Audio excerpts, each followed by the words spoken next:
Assalamualaikum warahmatullahi wabarakatuh. Kembali lagi di channel Mbak Zi dan Mas Jo. Nah teman-teman, kali ini saya ingin share resep kue baitat khas kota Bengkulu, dimana kue ini merupakan kue yang sangat digemari masyarakat kota Bengkulu, khususnya selalu ada di acara pernikahan atau hajatan. Nah teman-teman, sebelum menyaksikan video ini, jangan lupa bantu like, subscribe, dan nyalakan lonceng notifikasinya ya, agar channel kami semakin berkembang. Langsung aja yuk kita ke cara pembuatannya. Nah di sini saya akan menyangrai tepung protein sedang sebanyak 220 gram. Kemudian saya tambahkan 3 helai daun pisang. Fungsi daun pisang di sini adalah untuk mengetahui apakah tepungnya sudah cukup disangrai atau belum. Nah, ciri-cirinya adalah ketika dia sudah siap atau selesai disangrai, daunnya akan mudah dihancurkan, tepatnya seperti kerupuk garing. Nah, setelah selesai disangrai, kemudian kita matikan kompornya. Kita harus mengaduknya terus sampai dia hangat kuku agar tepungnya tidak gosong. Nah, setelah tepung dingin, kemudian saya ayak tepung ini agar nantinya tepung yang kita gunakan untuk membuat kue ini tidak bergerindil dan menghasilkan kue yang bagus. Kita ayak sampai habis, sampai selesai.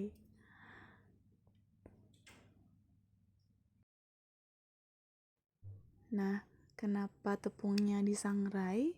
Karena di sini saya ingin membuat kue ini lebih awet dan juga lebih bulan. Sebenarnya kalaupun tidak disangrai juga bisa. Nah, ini dia yang tepung yang sudah disangrai. Nah, langkah selanjutnya di sini saya menuangkan 150 ml santan kental. Kemudian santan ini dimasak dengan api kecil saja ya teman-teman. Kemudian ditambahkan 125 gram gula pasir. Kita masak sampai dia mendidih.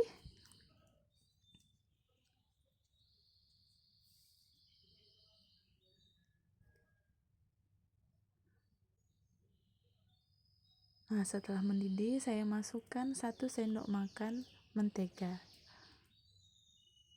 Kita aduk, kita masak sampai menteganya mencair.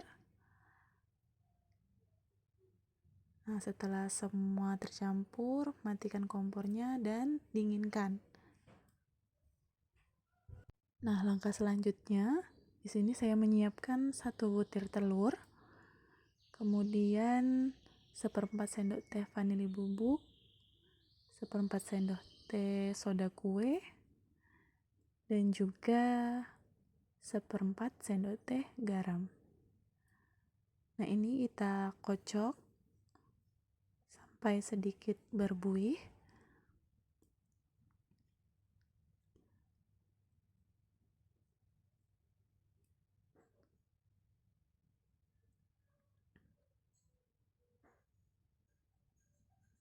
Nah, ini adonan cair yang sudah dingin tadi.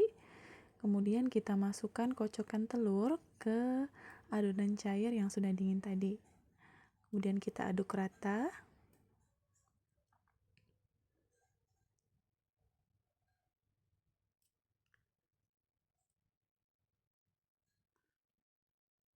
Nah, setelah rata, kita masukkan secara perlahan tepung yang sudah disangrai tadi. Aduk sampai menjadi adonan yang bulat.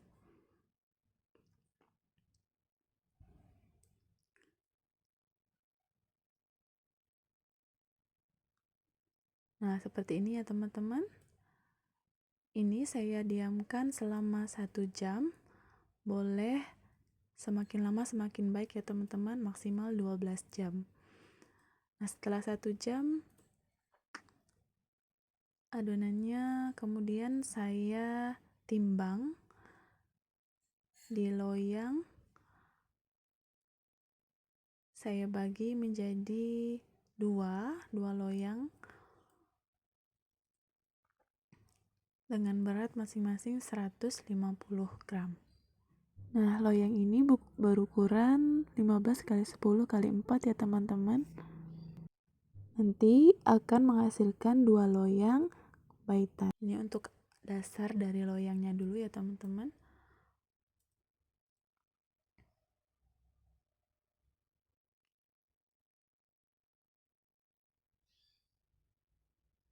Nah, sisa dari adonan ini nanti kita gunakan untuk menghias kue di bagian atasnya. Kemudian kita ratakan adonan yang sudah kita masukkan ke loyang.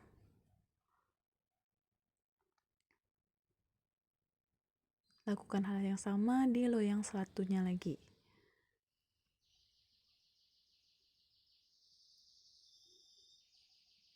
Kemudian saya ambil garpu, saya tusuk-tusuk agar kuenya tidak menggelembung saat dipanggang.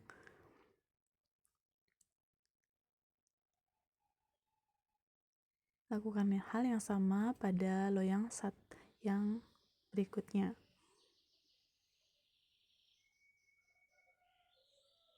Jika sudah seperti ini, kemudian sisa adonan tadi saya masukkan ke dalam plastik. Lebih bagus plastik segitiga ya teman-teman, karena saya nggak ada jadi saya pakai plastik kiloan aja. Kemudian kita gunting ujungnya. Ini agar memudahkan kita untuk menghias kuenya.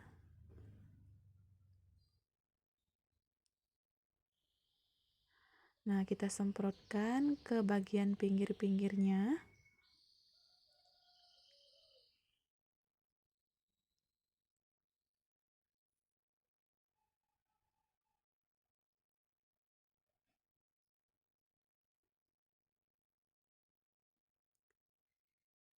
Nah, untuk menghias kue ini sebenarnya itu sesuai dengan kreasi kita masing-masing ya, teman-teman. Nah, di sini saya sudah menyiapkan unti kelapa atau inti kelapa. Nah, untuk isian dari kue baitat ini sendiri sebenarnya lebih sering orang menggunakan selai nanas. Tapi karena saya kali ini adanya selai atau unti kelapa, jadi saya menggunakan unti kelapa. Kemudian kita lanjut hias kue baitatnya.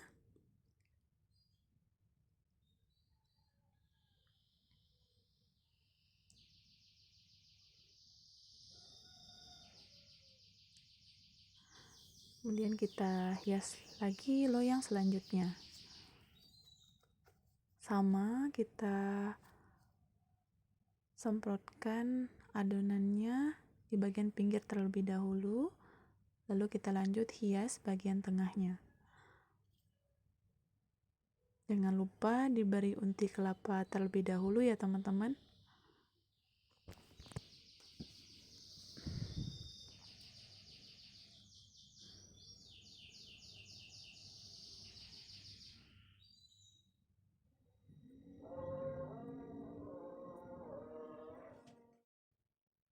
Kali ini saya hias menyamping agar nanti dia tidak monoton bentuk dari kue baitatnya.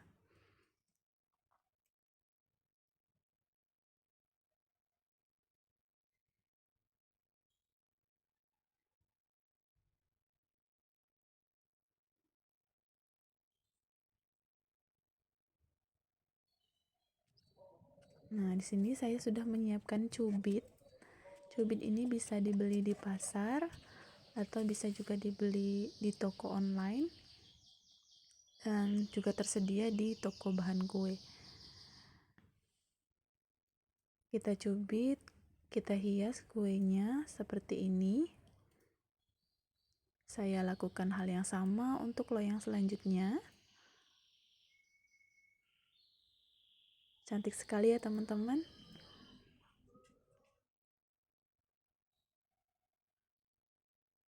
Kue ini juga sering disajikan pada saat Lebaran, menjadi sajian pelengkap di meja tamu kita ya teman-teman. Kemudian saya panggang dengan api yang kecil saja, lebih kurang ini dipanggang selama 45 menit. Nah, untuk awal memanggang, saya panggang di bagian bawah, di oven bagian bawah, sampai dia setengah matang.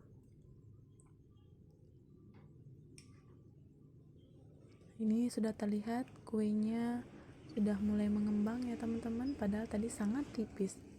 Ini apinya sangat kecil, jadi kita memanggangnya dengan api yang sangat kecil, kemudian dialasi dengan loyang lagi, itu agar kuenya tidak gosong. Nah, ini saya putar-putar kuenya agar nantinya matang merata.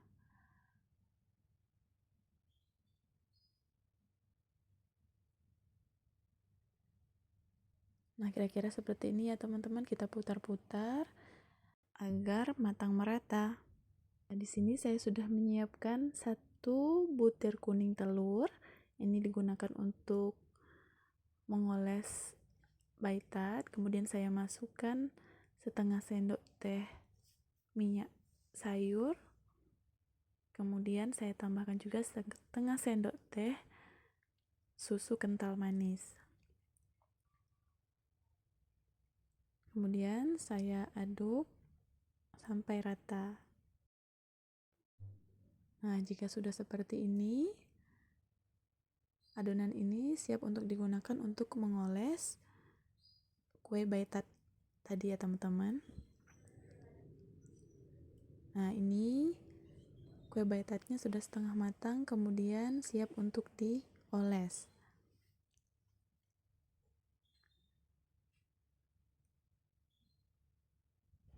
Kita ambil adonan kuning telur tadi yang digunakan untuk mengoles kue baitat, lalu kita oles secara perlahan. Dioles rata agar kuenya semakin cantik ya teman-teman. Nanti hasilnya bakal kuning keemasan.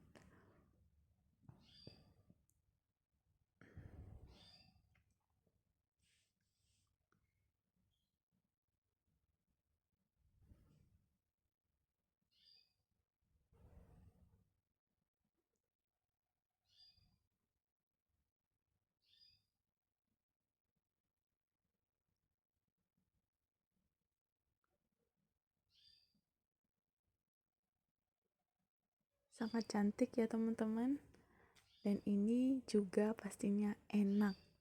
Semakin lama nanti setelah dipanggang juga dia akan tetap empuk walaupun di awal-awal dia garing. Nah, ini lanjut dipanggang di rak atas sampai matang, karena kita tinggal menunggu masak adonan yang di bagian atas. Nah, voila, ini dia kue baitatnya sudah matang, cantik sekali. Olesan tadi terlihat menjadi kuning keemasan dan menambah selera kita untuk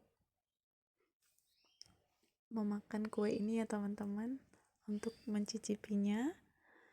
Dan kue ini sangat cocok sekali disajikan dengan kopi atau teh. Teman-teman tertarik untuk mencobanya kan? Sangat mudah cara membuatnya, dan pastinya kita sangat puas karena kita makan dari buatan kita sendiri. Selamat mencoba. Terima kasih yang sudah menyaksikan video ini sampai habis. Jangan lupa like, comment, subscribe, dan share jika dirasa video ini bermanfaat. Assalamualaikum warahmatullahi wabarakatuh.